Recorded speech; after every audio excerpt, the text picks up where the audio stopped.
Astara Gömrük İdarəsinin əməkdaşları tərəfindən həyata keçirilən kompleks əməliyyat axtarış və nəzarət tədbirləri nəticəsində Avropaya daşınması nəzərdə tutulan xüsusilə küllü miqdarda narkotik vasitə heroin aşkar edilərək qanunsuz dövriyyədən çıxarılıb.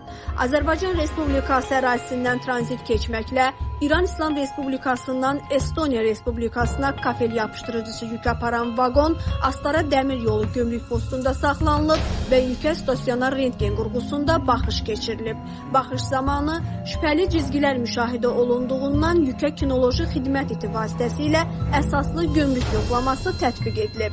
Kinoloji xidmət itinin reaksiyasından sonra aparılan yoxlama zamanı 3250 ədəd kisədən 44-ündə xüsusilə küllü miqdarda qablaşdırmaları ilə birlikdə ümumi təqribi çəkisi 456 kiloqram 800 qram olan narkotik vasitə heroin aşkar edilib.